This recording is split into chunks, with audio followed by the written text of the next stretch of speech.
सर्वांना नमस्कार.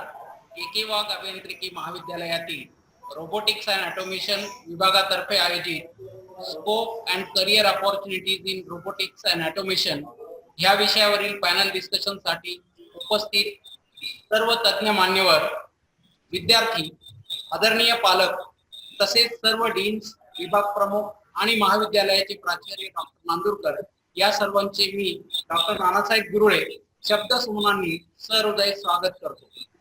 आज या ठिकाणी चर्चासत्रासाठी रोबोटिक्स आणि ऑटोमेशन क्षेत्रातील 5 तज्ञ मान्यवर उपस्थित आहेत. मी त्यांचा थोडक्यात परिचय करून देतो. श्री पराग साळवेकर हे नाशिक मधील नामांकित कपिकुल मेकॅट्रॉनिक्स प्रायव्हेट लिमिटेड कंपनीचे डायरेक्टर आहेत. श्री राहुल महाजन हे नाशिक मधील सर्वांच्या परिचित असलेल्या महिंद्रा अँड महिंद्रा कंपनीचे सिनियर मॅनेजर असून ते के वाघ अभियांत्रिकी महाविद्यालयाचे 25 वर्षांपूर्वीचे माजी विद्यार्थी आहेत. माननीय श्री विनोद आटपाटकर इन्फोटेक कंपनी आहेत. त्यांनी आजपर्यंत अनेक गव्हर्नमेंट तसेच प्रायव्हेट कंपनींना कन्सल्टन्सी दिली आहे. माननीय श्री रुद्रेश कांगणे नाशिक मधील नामांकित इस्रो कंट्रोल प्रायव्हेट लिमिटेड कंपनीची स्वतः फाउंडेशन डायरेक्टर आहेत. तसेच ते केवाघ महाविद्यालयाचे माजी विद्यार्थी आहेत.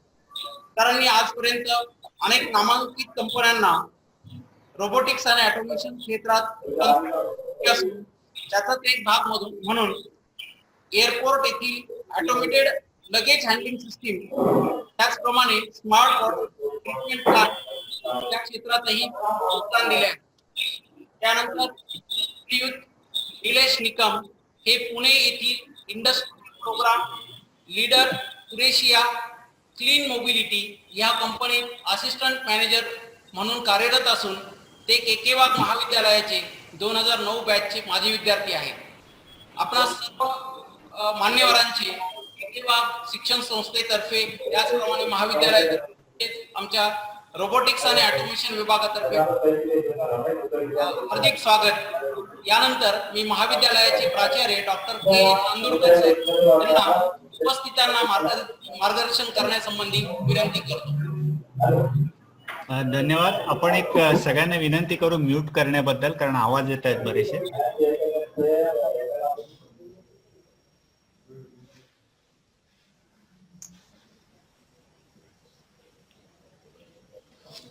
सर्वप्रथम या कार्यक्रमाच्या निमित्तानं सर्व उपस्थितांचं मी स्वागत करतो.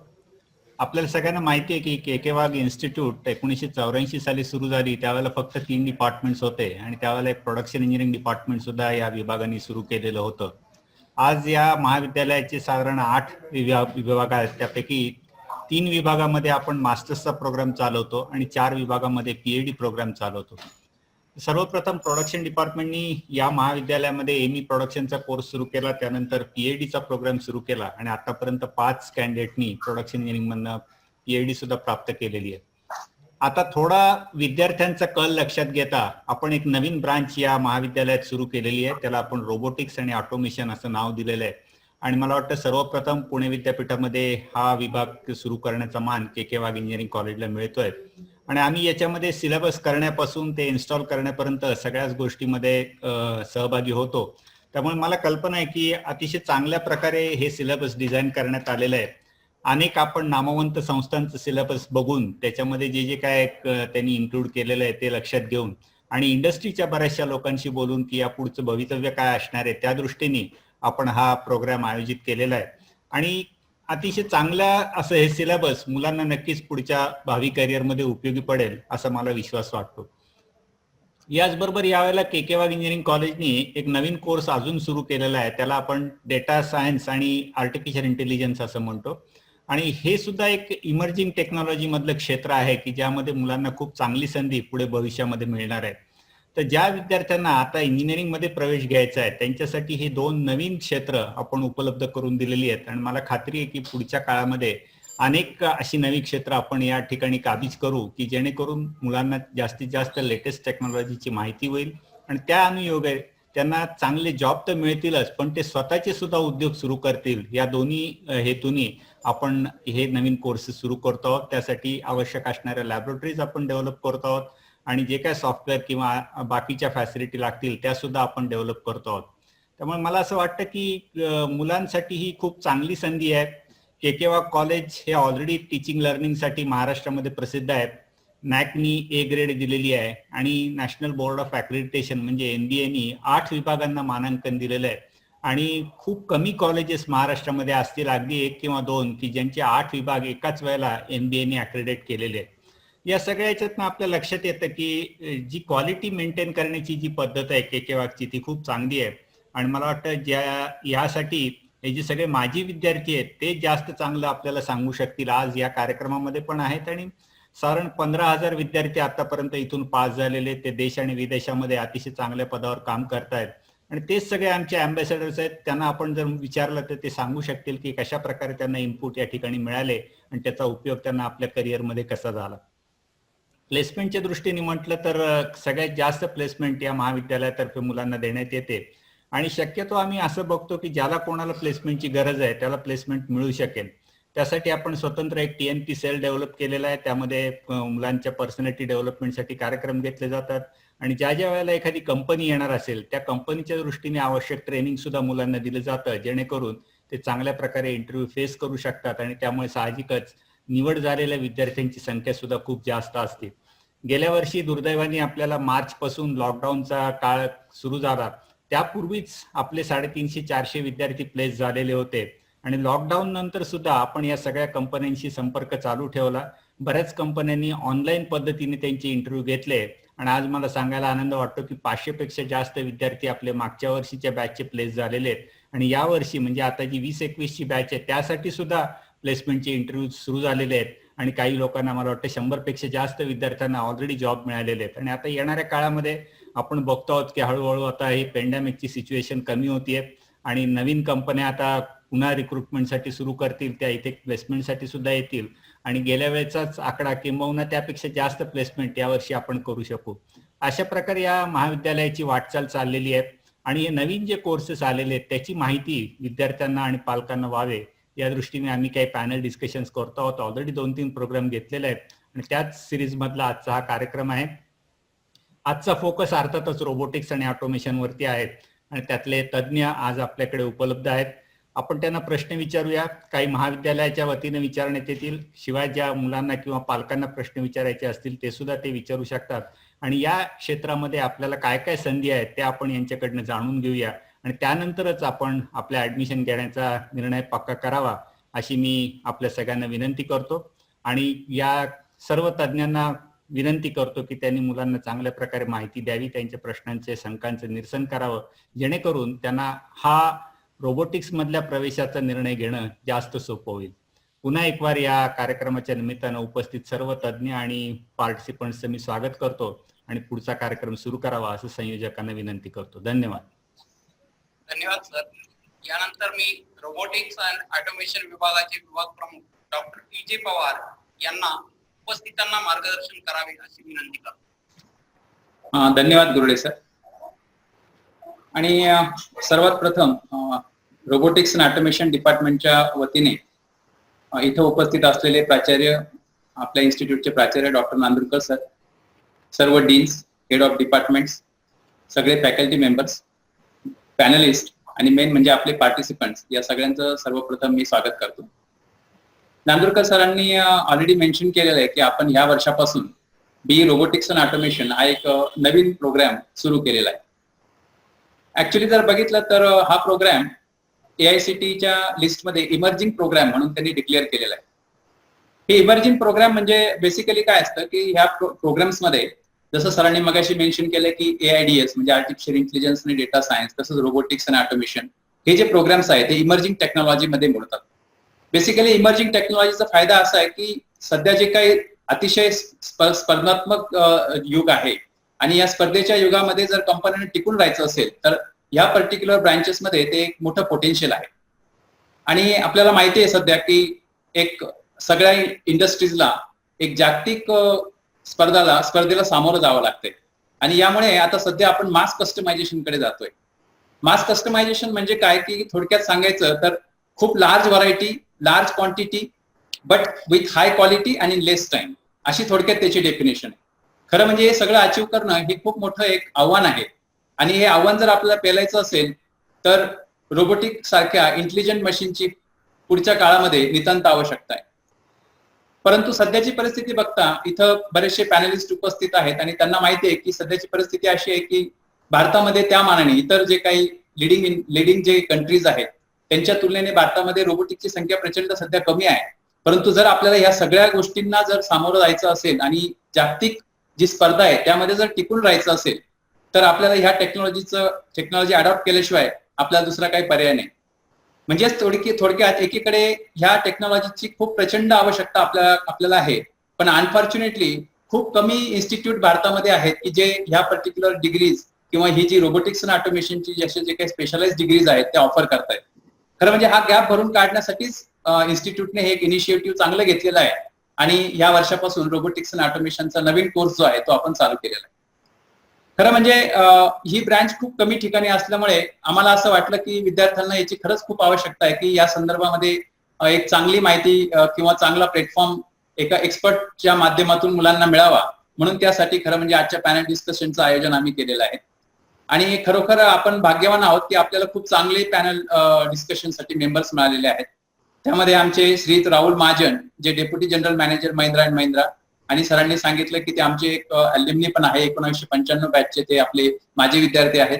त्यानंतर श्रीयुत विनोद आटपाडकर ते सीईओ आहेत SVR इन्फोटेक पुण्याचे आणि अगदी डे टू डे लाईफ मध्ये ते या सगळ्या रोबोटिक्स आणि याच्याशी ते डील करत असतात. श्रीयुत पळाक सार्वेकर हे सुद्धा रोबोटिक्स मधले एक्सपर्ट आहेत, ते डायरेक्टर आहेत कपिकुल मेकॅट्रॉनिक्स प्रायव्हेट लिमिटेड नाशिकचे. तसेच श्रीयुत रुद्रेश कांगणे हे पण डायरेक्टर आहे ISRO control system private limited नाशिकचे. हे सगळे उद्योजक आहेत रोबोटिक्स आणि या फील्ड मधले. तसंच मिस्टर निलेश निकम ते सुद्धा मॅनेजर आहेत फोर्से इंडिया लिमिटेड पुणे या कंपनीमध्ये ते मॅनेजर आहेत. तर हे सगळे एक्सपर्ट आपल्याला तज्ज्ञ मंडळी ही सगळी या पॅनल डिस्कशन मध्ये मार्गदर्शन करण्यासाठी आपल्याला लाभलेली आहे आणि या सगळ्यांचे मी एकदा आणि परत जे काही पार्टिसिपंट्स आपले आहेत या सगळ्यांचे मी परत एकदा स्वागत करतो आणि पुढच्या कार्यक्रमासाठी हे चालू करण्यासाठी मी गुरुळे सरांना विनंती करतो. धन्यवाद. धन्यवाद Pawar sir.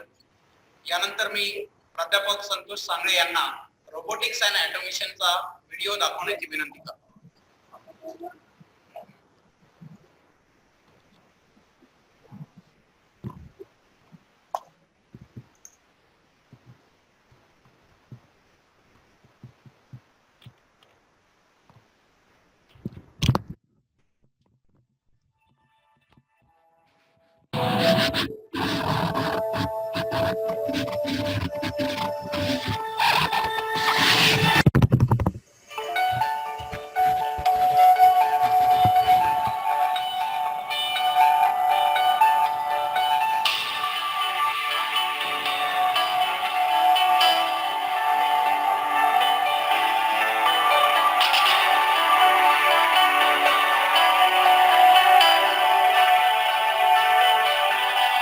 Institute, Kekewag Institute of Engineering Education and Research, Nasik, has started a new program in robotics and automation from this academic year, that is 2020-21.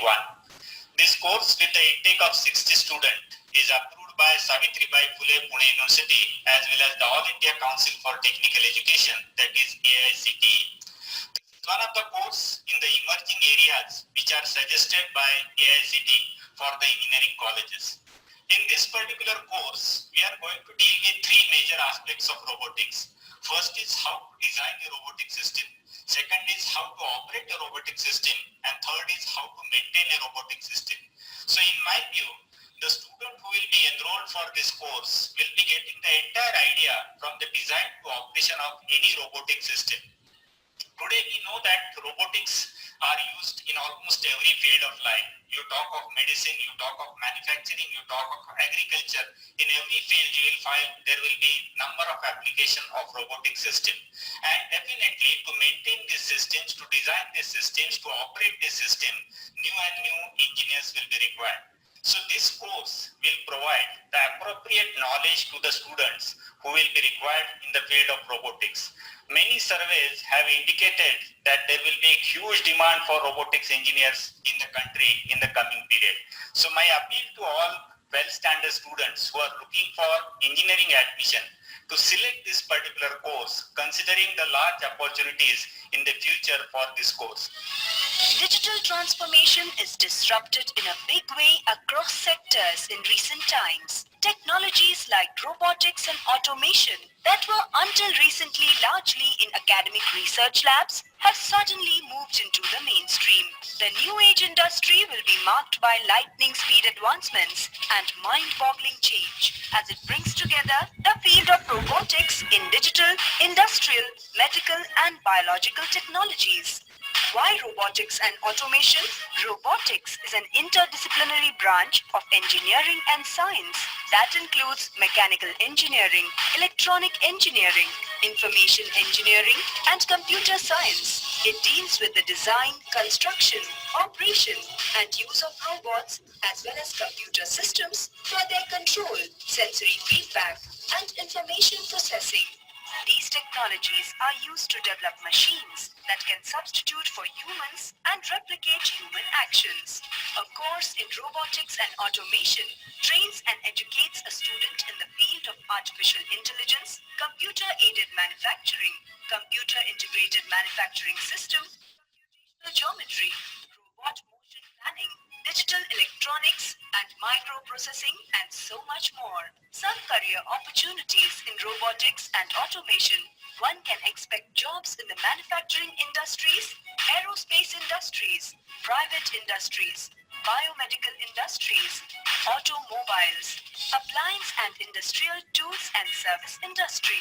Students who study robotics and automation technologies are prepared for careers in robot technology, artificial intelligence, computer-controlled machine programming, robotic sales, and more. Candidates may pursue higher degrees in MS, ME, MTech, in robotics, and even PhD in Indian and foreign universities. After pursuing an advanced degree, job roles include robotics scientists, robotics engineers, and robotics technicians.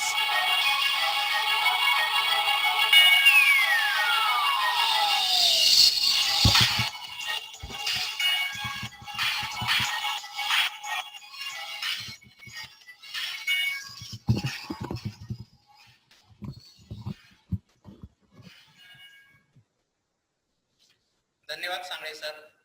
यानंतर मी आपले सर्व तज्ञ panel discussion साठी सुरुवात करूया. विद्यार्थी मित्रांनो, आपल्या सर्वांच्याच मनात आता रोबोटिक्स आणि ऑटोमेशन बद्दल कुतूहल आणि उत्साह निर्माण झाला आहे. आपल्याकडूनच संकलित केलेल्या काही प्रातिनिधिक प्रश्न मी तज्ञ मान्यवरांना विचारतो व मान्यवरांना अशी विनंती करतो की त्यांनी उपस्थित विद्यार्थी व पालक यांना रोबोटिक्स आणि ऑटोमेशन या प्रश्नांबद्दल मार्गदर्शन करावे. प्रथमतः मी आपल्या राहुल महाजन यांना विनंती करतो की त्यांनी आमचा पहिला प्रश्न आहे की what is the level of automation expected in future ह्या प्रश्नासंदर्भात उपस्थितांना मार्गदर्शन करावे. राहुल. ओके. माझा आवाज येतोय ना? येतो. Am I Audible?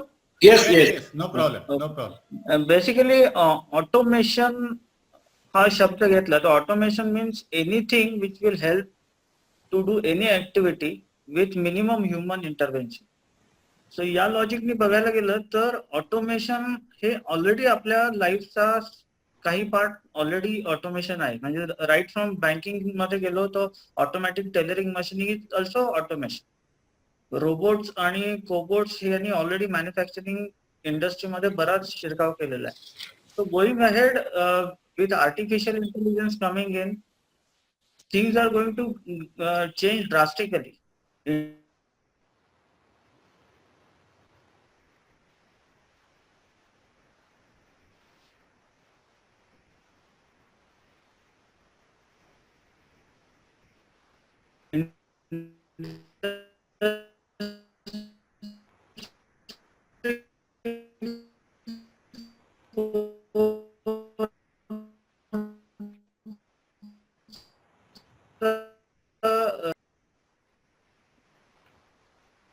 Hello. आवाज थोडा तुटत होता. हा. आता परत बोला.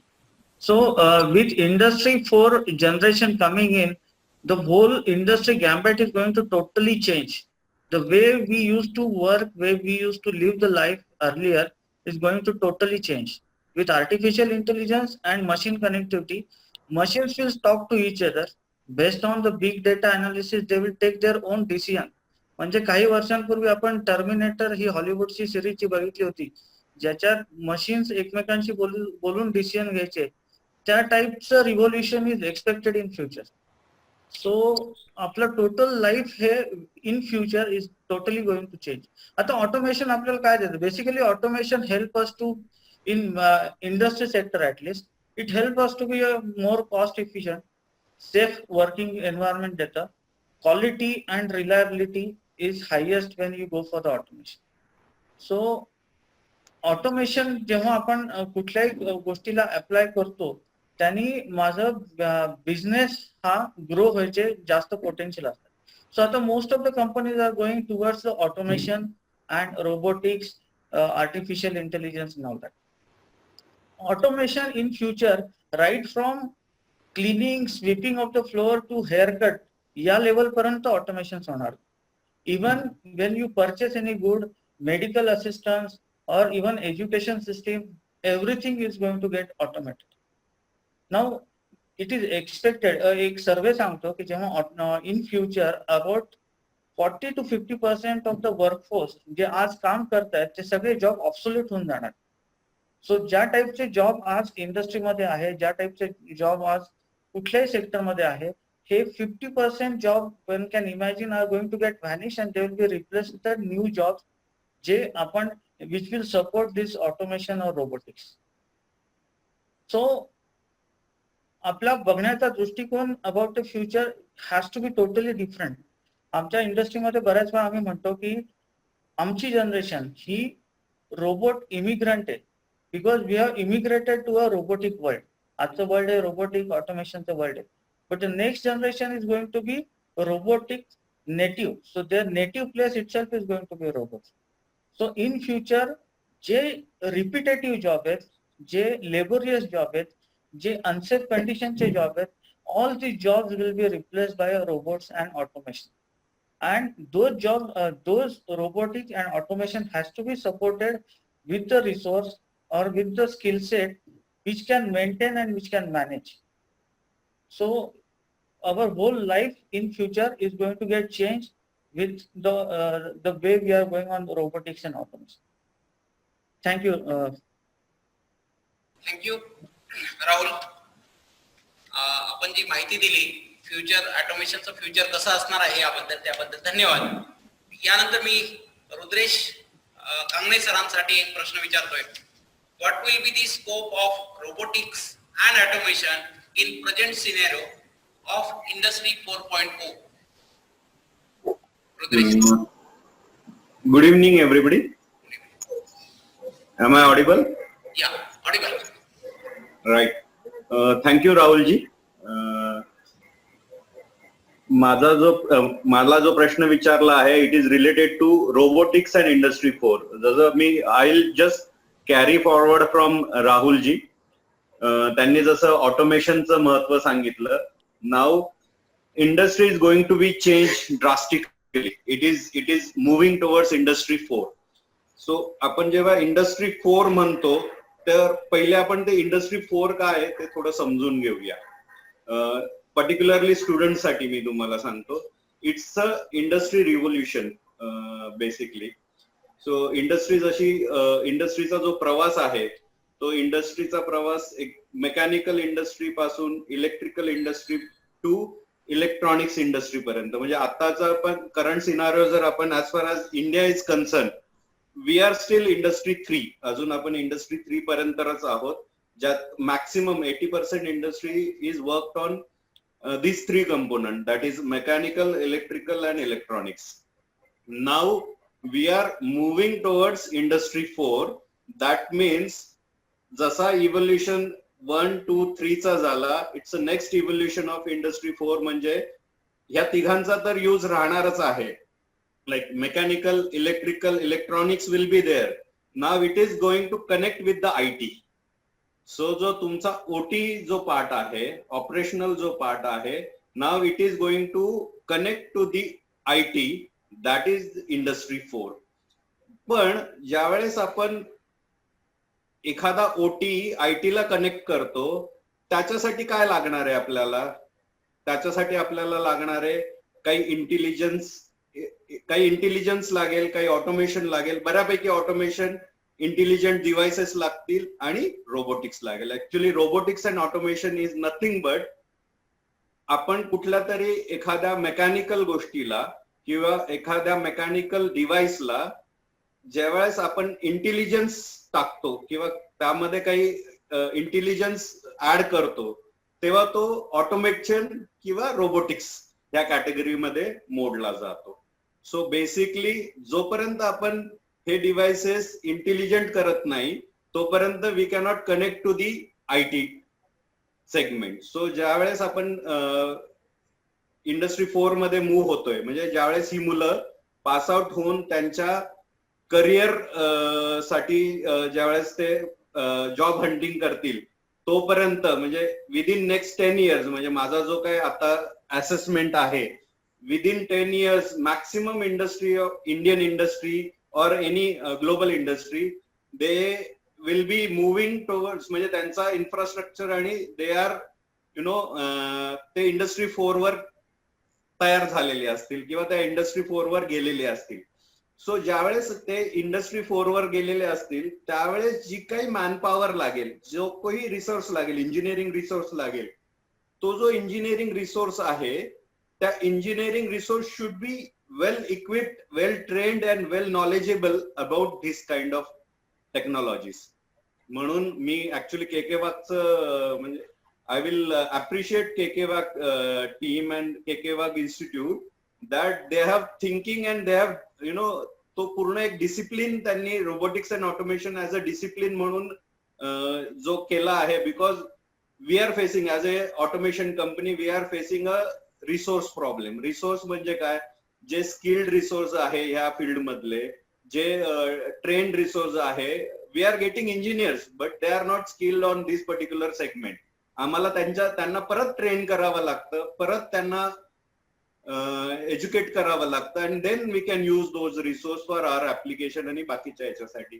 सो हा जो उपक्रम आहे, दॅट मीन्स की पुढे ह्या इंडस्ट्रीमध्ये there will be lot of automation engineer and robotics engineer will be required.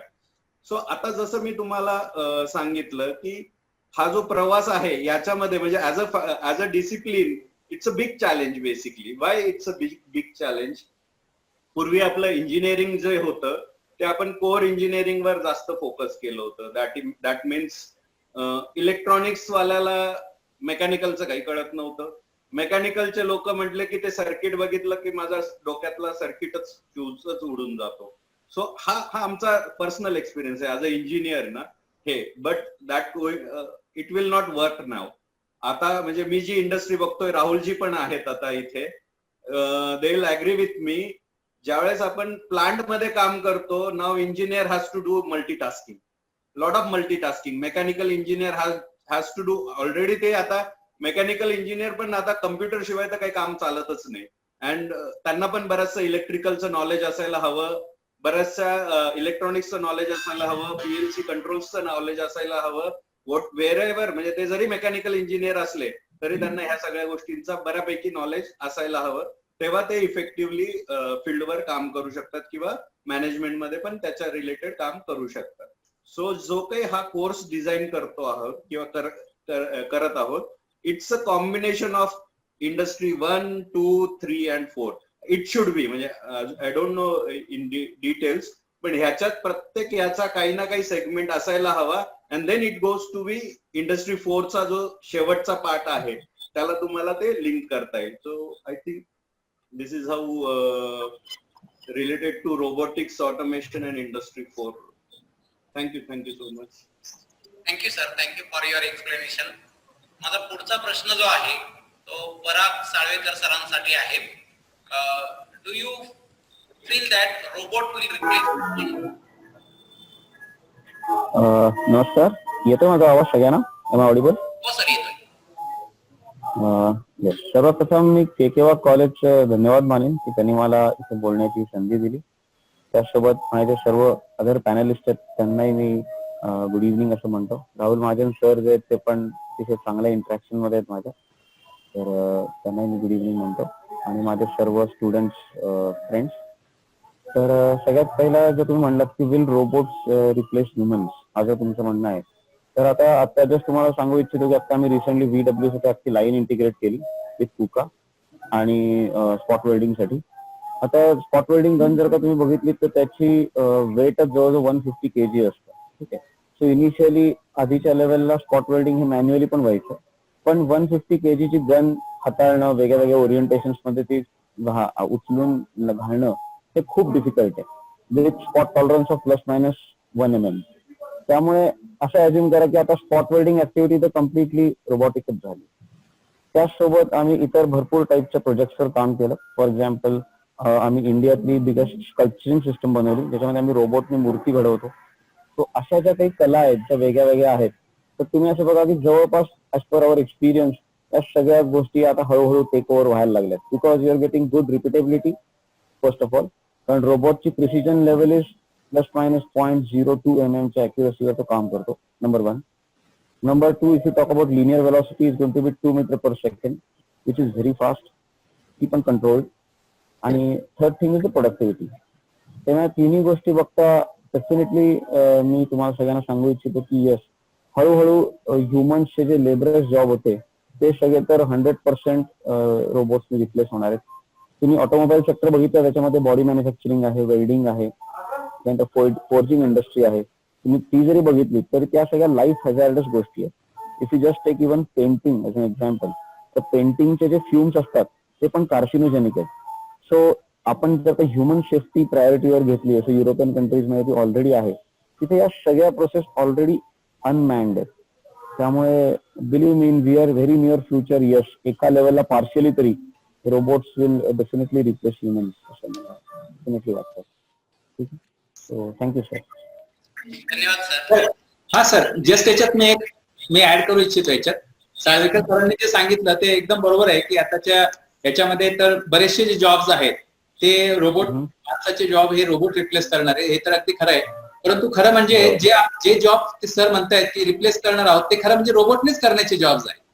कारण कसं आहे की म्हणजे थोडक्यात काय की जे कॉग्निटिव्ह म्हणजे थोडक्यात हा जो वेळ, अदरवाईज जो वेळ माणूस हे अशा टाईपच्या कामांमध्ये घालवतोय, जसं सर म्हटले रिपिटेटिव्ह जॉब्स आहेत किंवा डेंजरस जॉब आहेत किंवा जे असे जॉब आहेत की डिफिकल्ट आहे जे आपण करू शकतो, असे जॉब जर खरं म्हटलं तर त्या जॉबसाठी रोबोटचीच आवश्यकता आहे. परंतु बरेचसे असे कॉग्निटिव्ह जॉब्स आहेत की जे खरं म्हणजे रोबोट करू शकणार नाही आणि अशा कामांना तो आपला माणसाचा वेळ फ्री करून देतील अशी त्याच्यात अपेक्षा आहे.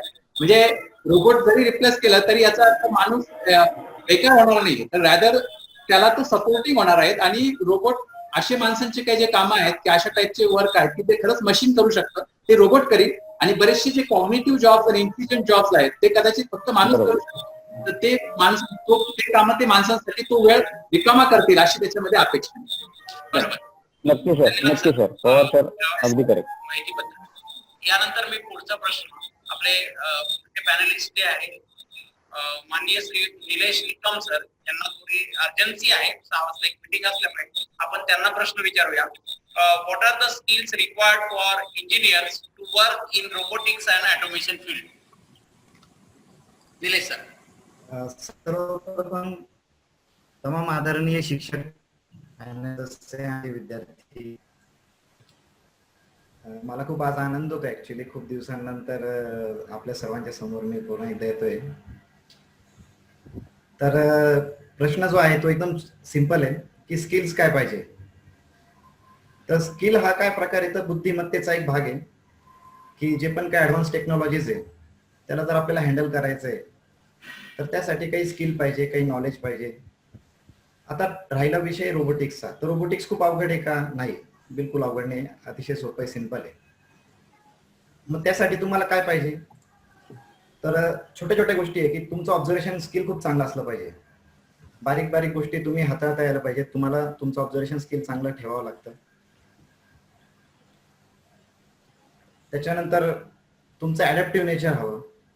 ऍप्लिकेशन समजणं गरजेचं आहे याच्यामध्ये, की मॅन्युफॅक्चरिंग इंडस्ट्री असो, मेडिकल इंडस्ट्री असो, फार्मा इंडस्ट्री असो, कुठली इंडस्ट्री असो, इन्फ्रास्ट्रक्चर असो, तर याच्यामध्ये नेमकं ऍप्लिकेशन काय आहे, त्या ऍप्लिकेशनसाठी कोणत्या वेने आपण त्याच्याबद्दल विचार करू शकतो, कुठल्या प्रकारे रोबोटिक्स आणि ऑटोमेशनचा त्याच्यामध्ये भाग टाकू शकतो. तर जसं मी बोललो की ऍडॅप्टिव्ह नेचर असलं पाहिजे, तुमची ऑब्झर्वेशन, आकलन या गोष्टींचं असलं पाहिजे. त्याच्यानंतर आता इंजिनिअरिंग फील्डमध्ये काय असलं पाहिजे, तर अंडरस्टँडिंग ऑफ ड्रॉइंग असलं पाहिजे, कस्टमरची रिक्वायरमेंट समजून घेता यायला पाहिजे तुम्हाला. त्याच्यानंतर आपण अजून एक असं म्हणू शकतो की मेकॅनिकल बॅकग्राऊंड आणि इलेक्ट्रिकल बॅकग्राऊंड, तर याच्यातले पण काही स्किल्स तुम्हाला माहिती असले पाहिजे. आणि कदाचित हे सगळे स्किल या प्रोग्राममध्ये पण असतीलच. तर मेकॅनिकल बॅकग्राऊंड असेल तर काय, तर मॅन्युफॅक्चरिंग प्रोसेस माहिती असलं पाहिजे. मिग वेल्डिंग आहे, लेझर कटिंग आहे, पॅलेटायझिंग आहे, वेगवेगळे स्पॉट वेल्डिंग आहे जसं सरांनी सांगितलं. त्याच्यानंतर गॅन्ट्री सिस्टीम असतात, पेंटिंग असतात. तर हे वेगवेगळ्या स्किल्स मॅन्युफॅक्चरिंग प्रोसेसचे तुम्हाला माहिती असलं पाहिजे, बेसिक्स माहिती असलं पाहिजे.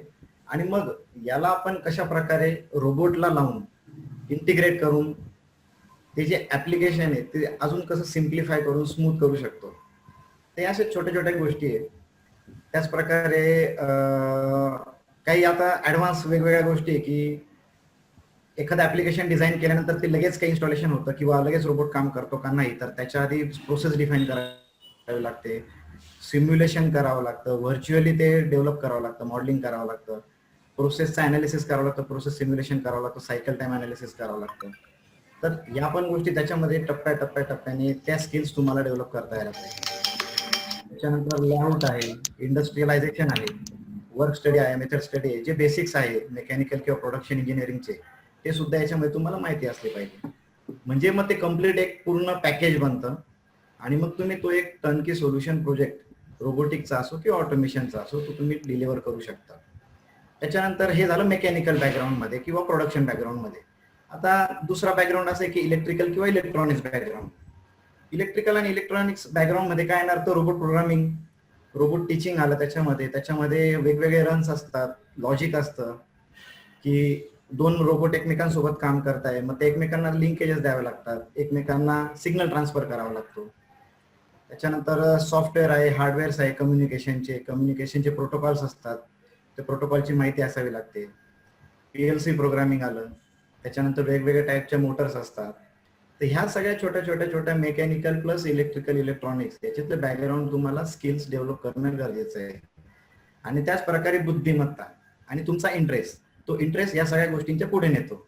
आता जेवढे पण पॅनलिस्ट मेंबर आहे हे काही जन्मजात रोबोटिक्स फील्ड मधले नाहीये, तर ऍडॅप्टिव्ह नेचर जे आहे त्याच्यामुळे ते सगळे पुढे हळूहळू जाऊन स्वतःला त्यांनी डेव्हलप केलं. तर या सगळ्या गोष्टी विद्यार्थ्यांना जर कधी एक proper package as a syllabus म्हणून जर कधी मिळालं केकेवाकडनं, तर याचा निश्चितच खूपच फायदा पुढे होऊ शकतो. धन्यवाद. धन्यवाद नीरज सर. मला याच लाईन मध्ये आपल्याला दुसरा प्रश्न विचारायचा आहे. तो असा आहे की what are the areas of research in the field of robotics and automation. आता रिसर्च पॉइंट ऑफ व्ह्यू कसं आहे की काही लोकांचा असा विचार चालतो की जसं कुका रोबोट्स आहे, जसं सरांनी सांगितलं पराग सर, तर कुका रोबोट हा एक मॅन्युफॅक्चरर रोबोटचा, कावासाकी आहे, मोटोमॅन आहे, असे वेगवेगळे रोबोट. मग आपल्याला सगळ्यांना रोबोट बनवण्यासाठी रिसर्च करायचं आहे का, तर नाही.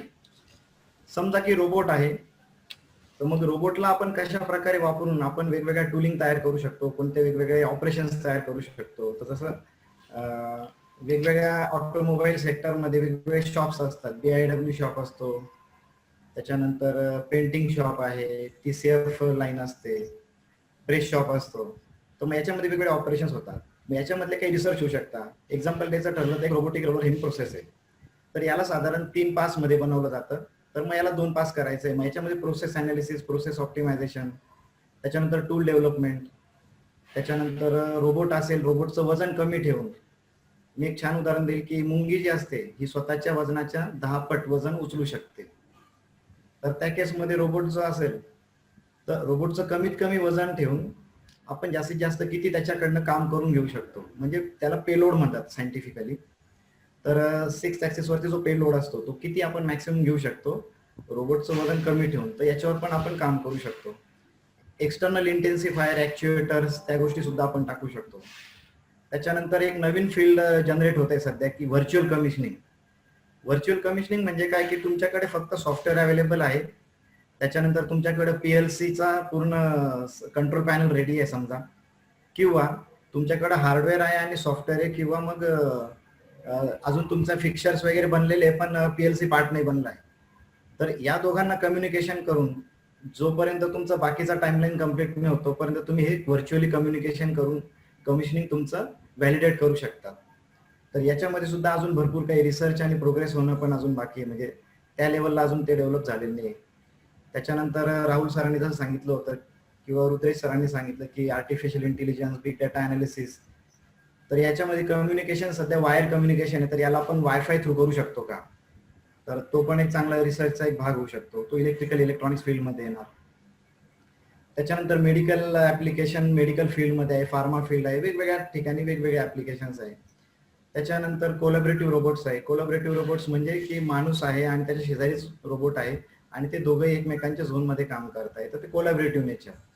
तर कोलॅबरेटिव्ह याच्यामध्ये सुद्धा काही त्यांना सध्या लिमिट्स आहेत की 10 kg 20 kg, त्याच्या पुढे अजूनपर्यंत म्हणजे डेव्हलपमेंट बाकी आहे किंवा त्याचं ऑन प्रोसेस आहे. तर याच्यामध्ये सुद्धा चांगली एक रिसर्च होऊ शकते. त्याच्यानंतर मशीनिंग, रोबोटचा वापर करून मशीनिंग करणे, हा पण एक चांगला रिसर्चचा भाग होऊ शकतो. असे त्याच्यामध्ये भरपूर करायला स्कोप आहे. त्याच्यानंतर परत एकदा तुम्ही तुमच्या आजूबाजूचं नेचर ऑब्झर्व करा.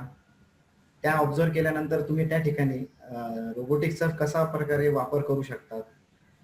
त्याच्यानंतर आमच्या कंपनीमध्ये फोरेशियामध्ये काही व्हीसेल नावाचा एक कॉन्सेप्ट आले आहे आणि तो व्हीसेल कॉन्सेप्ट एवढा स्टँडर्डाइज आहे की पूर्ण वर्ल्ड वाईड आमच्या टोटल 26 सपोज प्लांट्स आहे, तर प्रत्येक ठिकाणी हा फक्त आम्ही व्हीसेल प्रोव्हाइड करतो आणि कुठल्याही प्रकारचं पार्ट तुम्ही त्याच्यातून बनवू शकता. तर हा पण एक चांगला म्हणजे भाग आहे याच्यामध्ये रिसर्चचा की आपण रोबोट आणि त्याच्याबरोबर काही रोबोटला 6 ऍक्सेस असतात आणि ऍडिशनल अजून काही ऍक्सेस देऊन असं काही मॉड्युलर स्टँडर्डाइज बनवलं की ते तुम्ही वर्ल्ड वाईड कुठे पण वापरू शकतात. तर तो सुद्धा म्हणजे या प्रकारे लेआउटिंग डिझायनिंग याच्यामध्ये पण चांगलं एक रिसर्च होऊ शकतं. अशा प्रकारे खूप म्हणजे चांगल्या प्रकारे वास त्याच्यामध्ये आहे स्कोप. धन्यवाद. हॅलो, हा मी जस्ट याच्यात निलेश सरांनी सांगितलंच आहे. हॅलो हॅलो हा सर, बोला बोला. हा, म्हटलं निलेश सरांनी आणि बऱ्याच गोष्टी सांगितल्याच आहे. मी जस्ट त्याच्यामध्ये 2 गोष्टी ऍड करू इच्छितो. पहिलं तर म्हणजे की रोबोट्स जे आहेत त्याचे नवीन नवीन ऍप्लिकेशन शोधणे, हा सुद्धा एक खूप चांगला एरिया ऑफ रिसर्च आहे. आणि दुसरं म्हणजे लो कॉस्ट रोबोट तयार करणे. म्हणजे कदाचित भारतामध्ये आपण सध्या जे रोबोट्स आहेत ते मेजॉरिटी रोबोट्स आपण इम्पोर्टच करतो, पण भारतामध्ये त्याच दर्जाचे रोबोट्स कमीत कमी किमतीत तयार करणं हा सुद्धा एक खरं म्हणजे आपल्या पुढे एक चांगलं चॅलेंज आहे. तर असे साधारणतः हे बरेच एरिया ऑफ रिसर्च जे आहे ते निलेश सरांनी सांगितले ते खरोखर बरोबर आहे. धन्यवाद सर, आपणही दिलेल्या माहितीबद्दल. यानंतर मला विनोद आटपाडकर सरांसाठी एक प्रश्न आहे. What are the job opportunities to students after graduation from robotics and automation? Good evening everybody. आणि रिअली थँक्स मला ह्या पॅनल डिस्कशन मध्ये इन्क्लूड केलं. मला खऱ्या अर्थानं माझ्या प्रश्नाला जो आता किंवा मला प्रश्न केलेला आहे त्याचं उत्तर आधीचे जे स्पीकर आहेत, राहुल असू द्यात, रुद्राक्ष असू द्यात, पराग असू द्यात किंवा निलेश असू द्यात, आणि बोलता बोलता पवार सरांनी पण सांगितलेले आहेत, हे भरपूर ह्यांच्या म्हणजे उत्तरातच हे जे सगळे किंवा ह्यांचे जे डिस्कशन आहे ह्यामध्येच उत्तर आलेलं आहे. म्हणजे आपण जर आता बघूया की बाबा आपल्या घरापासून जरी चालू केलं, आपल्या घराचं इनोव्हेशन आहे हो सर. होम ऑटोमेशन हा एवढा मोठा सब्जेक्ट आहे की त्या होम ऑटोमेशन मध्ये सुद्धा आज एवढ्या जॉब ऑपॉर्च्युनिटीज आहेत. आजपर्यंत बघा सोलर ह्या गव्हर्नमेंट आलं, सोलर चालू झालं, सोलर मध्ये अजून ऑटोमेशन बाकी आहे. त्यानंतर 3rd जनरेशन ऑफ लाईट आता चालू आहे, त्याचं डिस्कशन, त्याच्यामध्ये इनोव्हेशन्स बाकी आहेत. मग आपण जर पुढे अजून जर बघितलं तर तुमचा स्पेस रिसर्च सब्जेक्ट आहे. जसं फॉर एक्झाम्पल आता इस्रो ओपन अप झालेली आहे की तुम्ही if you are very talented in robotics and automation kind of a subject you can really join with us. उदाहरण घ्या, आता ही कोविडची सिच्युएशन आली, सॅनिटाईज करण्यासाठी तुम्हाला रोबो लागायला लागलेले आहेत. ऑटोमेशन प्रकार आले की doctors are not touching to the human beings because there is a prevention has to be taken in to this one. मग इथं तुम्हाला इव्हन सर्जरीसाठी रोबोटिक्स लागणार. एवढे वास्ट सब्जेक्ट आहेत त्यामध्ये. इव्हन आता प्रायव्हेट ऑर्गनायझेशन असतील जे बेसिकली रोबोट इंजिनिअरिंग मध्ये तुमचं डिझाईन असू द्या, टेस्ट रोबोटिक सिस्टीम असू द्यात, ह्या गोष्टीमध्ये ते लोक चेक करायला लागलेत की आपण ऑटोमेशन कसं करू शकतो, कारण का man power handling is big challenge. Not only that की फॉर एक्झाम्पल आपण असा विचार करू फॅशन इंडस्ट्री असू द्यात किंवा एंटरटेनमेंट इंडस्ट्री असू द्यात, व्हिडिओ गेमिंग ह्यामध्ये किती ऑपॉर्च्युनिटीज आहेत. आज सध्या भारतात एवढे चायनाचे ऍप्स बंद केले, त्यानंतर ज्या ऑटोमेशनला रिक्वायरमेंट आलेली इंडस्ट्रीमध्ये ती फार ह्यूज आहे. आणि now this is a right step, किंवा मी म्हणेन हे ऑटोमेशनचे असे कोर्सेस फार लवकर चालू व्हायला पाहिजे होते. पण नाव it is started, it is very good opportunity where students can learn all this kinds of the automation. जसे सर म्हणत होते, राहुल सर म्हणत होते, त्यांनी एक सांगितलं उदाहरण की मशीन टू मशीन बोलायला लागलेत आता, मग किंवा मशीन टू मशीन पुढे जाऊन बोलणार आहेत. ह्या एरियामध्ये हा रिअली शब्द घेण्यासारखा आहे, कारण का henceforth you just give the commands और you just have a imagination, machines would do that kind of a work.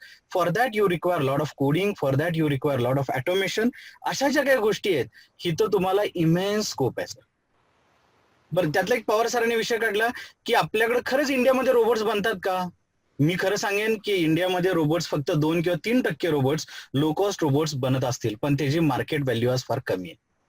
मग हा एक एरिया आहे जिथं रिअल टाइम गरज आहे लोकांची की आपण ऑटोमेशन मटेरियलमध्ये असेल, प्रोसेस ऑटोमेशन असेल, मटेरियल ऑप्टिमायझेशन असेल, अशा बऱ्याच गोष्टी आहेत ज्याच्यामध्ये जॉब रिक्वायरमेंट किंवा स्किल्ड मॅन पॉवर गरजेचे. आणि हा जो काही सब्जेक्ट आहे robotics and automation, me just ह्याचा पोर्शन पण बघत होतो, सिलेबस पण बघत होतो. ह्यामध्ये रिअली तुम्ही इंडस्ट्री 1, 2, 3, 4 जसं मला वाटतं पराग सरांनी काय सांगितलं की ह्या सगळ्या गोष्टी इन्क्लूड झालेल्या आहेत. आणि हे जर आपण करत असताना आपल्याला घरापासून, जसं माझा पहिला प्रश्न होता की होम ऑटोमेशन, छोट्या छोट्या गोष्टी असतील की जिथं फॉर एक्झाम्पल ऑफिस किंवा होम असू द्या, ते जर मॉनिटर करायचं असेल तर त्यासाठी रोबोटिक्स इक्विपमेंटची गरज आहे. आणि हे जे क्षेत्र आहेत हे अजून ओपन आहेत, इथं लोकांची फार गरज आहे. मग त्यातला एक प्रश्न होता की रिअल टाइम जर रोबोट्स आले तर लोकांची गरज संपेल का. प्रोबॅबली मला वाटतं जसं एक पॅनलिस्टने सांगितलं की 50% जॉब्स आपले संपतील, पण कसे संपतील, 50% एक्झिस्टिंग जॉब संपतील आणि त्याचबरोबर 50% नवीन जॉब्स उभा राहतील. आणि त्या नवीन जॉब्सला तुम्हाला ही जी ऑटोमेशनची गरज आहे त्याचं नॉलेज असणं फार गरजेचं आहे. आय होप मी जस्टिस केलं या प्रश्नाला. धन्यवाद सर. आता ह्याच प्रश्नाला सप्लिमेंटरी एक आणखी प्रश्न आहे की विद्यार्थ्यांना असं वाटतं, एक प्रश्न आलेला आहे आपल्याकडे की आपल्याला हे रोबोटिक्स ऑटोमेशन मधलं ग्रॅज्युएशन कंप्लीट केल्यानंतर जॉब ऑपॉर्च्युनिटी आपण सांगितलं, तर पॅकेज किती मिळेल, तर साधारणतः एक आजच्या ट्रेंड कसा आहे की किती त्यांना सॅलरी पॅकेज असेल, असा एक प्रश्न आहे. मी म्हणेन सर ह्यामध्ये आपण 2 प्रश्न अजून डिवाइड करू, म्हणजे ह्याच प्रश्नाला आपण 2 ह्याच्यात डिवाइड करू. एक पहिली गोष्ट, ज्यावेळी तो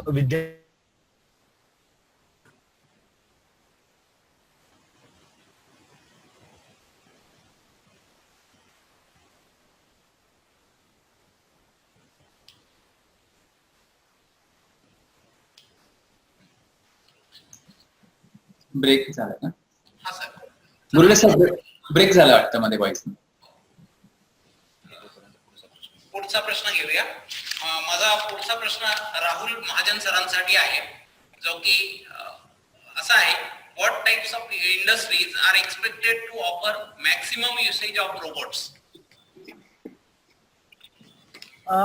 याचं सिंपल उत्तर असं आहे की सगळ्या इंडस्ट्री. सो फ्युचरमध्ये अशी कुठलीच इंडस्ट्री नसेल ज्याच्यात रोबोटची डिमांड नसेल. सो मॅन्युफॅक्चरिंग इंडस्ट्रीचे आपण बरेच एक्झाम्पल आता डिस्कस केले. सो मॅन्युफॅक्चरिंग इंडस्ट्रीमध्ये रोबोटची रिक्वायरमेंट ह्यूज असणार आहे. इव्हन मायनिंग इंडस्ट्री घेतली तरी समजा कोळशाच्या खाणीत खाली जाऊन काम करायचंय, अनसेफ एरियात काम करायचंय किंवा खूप हीट आहे, ऑक्सिजन लेवल खूप कमी आहे, तिथे जाऊन काम करायचंय, तिथे रोबोट इझिली जाऊन व्यवस्थित काम करून येऊ शकतो. ऍग्रिकल्चर घेतलं, आता आपण आपल्याकडे इस्रायलचं उदाहरण आहे की त्यांनी कमी जागेमध्ये जास्तीत जास्त शेतीचं आउटपुट कसं केलं, हे सगळं त्यांनी रोबोटिक आणि ऑटोमेशन मिलिटरी घेतले तर मिलिटरीमध्ये आपण हॉलिवूडचे बरेच मूवी बघतो, आयर्न मॅन बघतो, बरेच बघतो, universal soldier. So they are nothing but the robots on. Food इंडस्ट्रीमध्ये सुद्धा रोबोटिक्स हे खूप चांगल्या प्रकारे अप्लाय होऊ शकणार आहे पुढे. हेल्थकेअर इंडस्ट्रीमध्ये सुद्धा जे कॉम्प्लिकेटेड ऑपरेशन आहेत किंवा काही सल्ला द्यायचा आहे रुग्णाला, हे करण्यासाठी सुद्धा रोबोटचा खूप यूज होणार आहे. आणि सर्व्हिस इंडस्ट्री आपल्या सगळ्यांना माहिती आहे, बँकिंगमध्ये, इव्हन अमेझॉनचं उदाहरण घेतलं तर अमेझॉनच्या वेअर हाऊसमध्ये आपली ऑर्डर गेल्यापासून ऑर्डर पॅक होईपर्यंत everything is robotic in US. फक्त ऑर्डर नंबरवरनं तो रोबोट जाऊन रिक्वायर्ड मटेरियल घेऊन पॅक करून रेडी टू डिस्पॅच करतो. आणि इव्हन डिस्पॅचच्या पुढचं सुद्धा प्रोसेस त्यांची ऑटोमायझेशन करण्याचं चालू. तर सांगण्याचं तात्पर्य आहे की असा कुठलाच आपल्या आयुष्याचा भाग नसेल जिथे रोबोटची डिमांड नसेल. आपण जितका मॅक्सिमम त्याचा वापर करून घेऊ शकेल तेवढा आपल्याला जास्तीत जास्त त्याचा फायदा होत जाणार. आता याच्याने बेसिकली काय होत आहे की आपल्या मनात ही एक भीती नको निर्माण व्हायला की रोबोटिक किंवा ऑटोमेशन आल्यामुळे नोकऱ्या जातील लोकांच्या. तर तसं नाही होणार आहे. एक स्किल सेट जो लागतो त्याची एक्सपेक्टेशन बदलणार. म्हणजे इतके दिवस कदाचित इंजिनिअरिंग मध्ये एक बेसिक मेकॅनिकल किंवा बेसिक इलेक्ट्रिकल, इलेक्ट्रॉनिक्स अशी जी एक स्किल सेट एक्सपेक्टेड होता काही वर्षांपूर्वी, तो आता टोटली बदलून रोबोटिक्स अँड ऑटोमेशनचं basic know how is going to be basic. म्हणजे आपण 11वी-12वी म्हणतो तसं रोबोटिक आणि ऑटोमेशन बद्दल माहिती आहे की नाही या लेवलची रिक्वायरमेंट येणार. आणि त्याच्यामुळे आपलं म्हणजे टोटल आयुष्याचा रेलम टोटल बदलून जाणार आहे.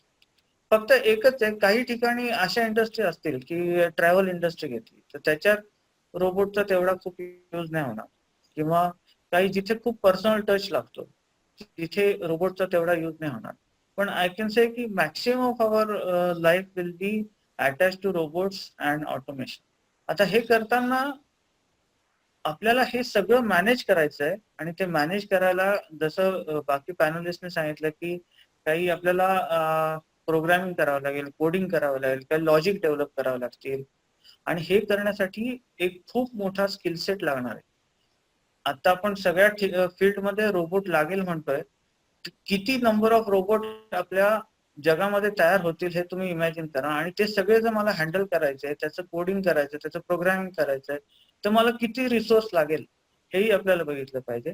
सो त्या दृष्टिकोनातनं मी असं म्हणेल की रोबोटची रिक्वायरमेंट प्रत्येक इंडस्ट्रीमध्ये असेल आणि ते मॅनेज करायला, हँडल करायला त्या लेवलच्या रिसोर्सची ह्यूज डिमांड असेल. सो आता सगळ्यांनी सांगितल्याप्रमाणे हा कोर्स हा काही दिवसांनी हा बेसिक होऊन जाणार आहे, basic in the sense must होऊन जाणार आहे. आणि त्या दृष्टीने माझ्या मते कॉलेजने चांगली स्टेप घेतली आणि I think that's a right way to go. Thank you. धन्यवाद राहुल. खरं तर एक तासाभरापूर्वी आमच्या विद्यार्थी मित्रांच्या आणि पालकांच्या मनामध्ये रोबोटिक्स आणि ऑटोमेशन बद्दल बरीचशी कुतूहल, काही बाबतीमध्ये उत्सुकता होती. आणि ह्या एक तासाभराच्या आपल्या पॅनलच्या डिस्कशन सोबत मधून ज्या काही गोष्टी समोर आल्या, त्या गोष्टी समजल्या, यातून निश्चितच आम्हा सर्व पालकांचं, विद्यार्थ्यांचं, शंकांचं निरसन झालेलं आहे. आणि होईल, मी सर्व पालक आणि विद्यार्थी मित्रांना विनंती करतो की आपल्या चॅट बॉक्स मध्ये आम्ही एक फीडबॅकची लिंक टाकलेली आहे, आपण हा फीडबॅक फॉर्म भरावा. त्यानंतर आपण ह्या कार्यक्रमाच्या निमित्ताने एक क्विज कॉम्पिटिशनचं आयोजन केलं होतं आणि या क्विज कॉम्पिटिशनचा पारितोषिक वितरण समारंभ आता ऑनलाईन पद्धतीने इथे होणार आहे. यावेळी मी डॉक्टर जी.बी. दाभाडे यांना विनंती करतो की त्यांनी आपण जी क्विज कॉम्पिटिशन घेतली याची प्राइजेस अनाउन्स करावे.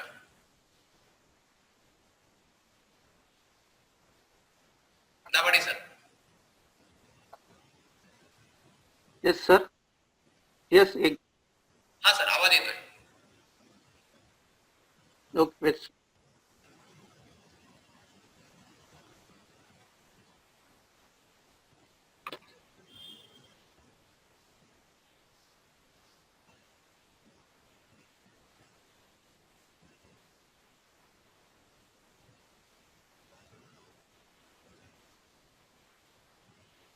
हॅलो. हा सर बोला, आवाज येतो तुमचा.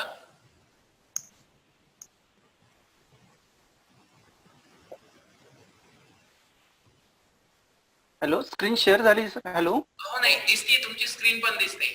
Okay, thank you. नमस्कार. हा स्लाइड व्ह्यू करा फक्त. Yes sir. ओके. नमस्कार. के वाघ शिक्षण संस्था संचलित के वाघ अभियांत्रिकी शिक्षण व संशोधन संस्थेचा समाजासाठी अनेक मोफत उपक्रम आयोजित केले जातात. त्याचाच एक भाग म्हणून प्राचार्य डॉक्टर के नांदुरकर सर यांच्या परवानगीने रोबोटिक्स अँड ऑटोमेशन विभागाअंतर्गत डॉक्टर पी पवार सर यांच्या मार्गदर्शनाखाली आपण दिनांक 9 नोव्हेंबर व 10 नोव्हेंबर या 2 दिवशी इंजिनिअरिंग फाउंडेशन क्विज कॉम्पिटिशन आयोजित केली होती. खरंच या स्पर्धेसाठी आपण महाराष्ट्रातून भरभरून प्रतिसाद दिला, त्याबद्दल सर्व पार्टिसिपंटचे मी प्रथम धन्यवाद व्यक्त करतो. विजेत्या स्पर्धकांची घोषणा करतो. मित्रांनो, जरी आपल्याला आज या स्पर्धेमध्ये आपला क्रमांक आलेला नसेल तर नाराज होऊन जाऊ नका. भविष्यात आम्ही यासारख्या अजून स्पर्धा आयोजित करणार आहोत.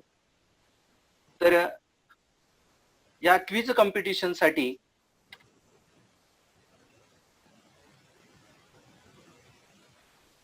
टोटल 152 पार्टिसिपंट सहभागी झाले होते.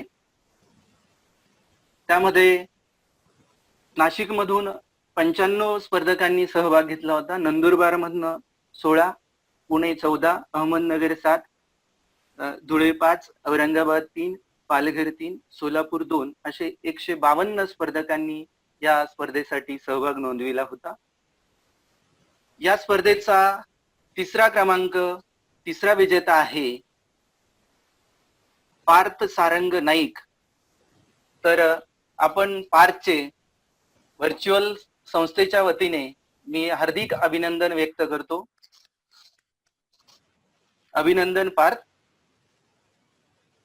या स्पर्धेची दुसरी विजेती आहे Sanskriti Sharma, voluntary arts commerce and science junior college Shahada. हिचेही मी संस्थेच्या वतीने हार्दिक अभिनंदन व्यक्त करतो. आपली या स्पर्धेची प्रथम विजेती आहे अक्षता सुरेश पाटील, बिटको कॉलेज नाशिक. मी तिचेही आपल्या सर्वांच्या वतीने, संस्थेच्या वतीने हार्दिक अभिनंदन व्यक्त करतो. आणि अक्षताला या स्पर्धेबद्दल 2 मिनिट बोलण्यासाठी विनंती करतो. अक्षता पाटील.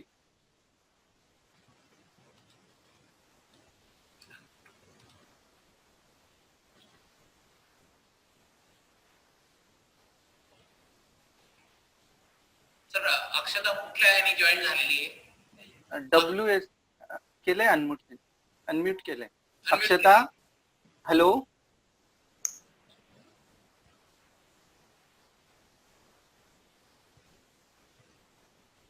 आमच्या लिस्ट मध्ये अक्षता दिसत नाहीये. तुम्ही अनम्यूट केलंय का? Yes sir, yes sir. काय नावाने केलं सर? आम्ही करतो परत. 1 मिनिट.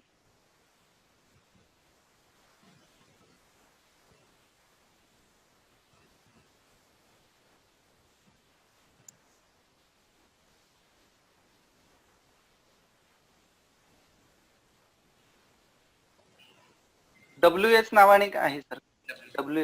डब्ल्यू पुढे काय? WS असा मोबाईल नंबर आहे. Yes, WS mobile number. Sir नाहीये. हरकत नाही सर. आपण एक अनाउन्समेंट पुढे अशी करावी की त्यांना जे आपण कॅश प्राइज अनाउन्स केलेलं आहे त्यांना ते कॅश न मिळता त्यांच्या अकाउंट मध्ये NEFT करून आपण देणार आहोत. त्या संदर्भातली अनाउन्समेंट करा.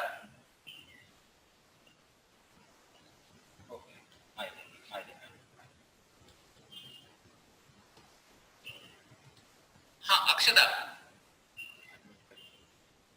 अनम्यूट केलंय. अक्षता तुम्ही बोला. हॅलो. हा बोला. बोल.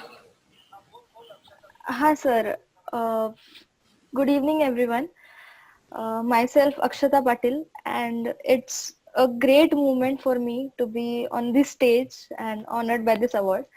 I would like to thank our quiz coordinators, Dr. Ganesh Dabhade sir, Professor Hemant Tajanpure, Professor Arun Shinde, and HOD of Robotics and Automation, Dr. PJ Pawar sir, Principal K.N. Nandurkar sir of KK Wag Institution for conducting this quiz competition and providing a platform for giving our best in this field and be sure of where we do stand. Got a really tough competition from all the participants.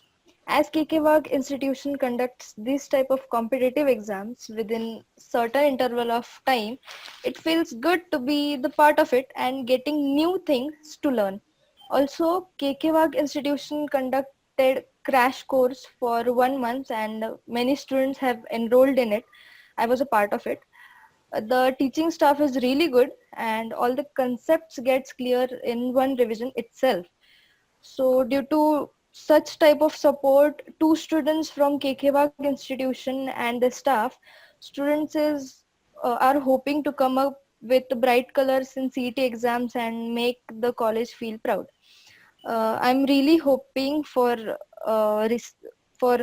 this exams in future too.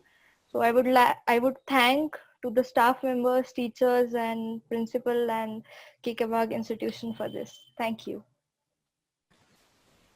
Thank you अक्षदा. मला असं वाटतं की ह्या तिन्ही विजेत्यांचं robotics and automation विभागातर्फे हार्दिक अभिनंदन आणि महाविद्यालयाच्या प्राचार्यांच्या वतीने या ठिकाणी तुम्हाला जे काही प्राइज अनाउन्स केलेलं आहे तुमचे डिटेल्स दाभाडे सरांकडे सबमिट करा. बँक डिटेल्स तुम्हाला तुमचे कॅश प्राइजेस तुमच्या अकाउंट वरती येतील. यानंतर मी डॉक्टर एस.आर. गांगुर्डे सर यांना विनंती करतो की त्यांनी या कार्यक्रमाचं आभार प्रदर्शन करावं. Gangurde sir. Good evening, all of you.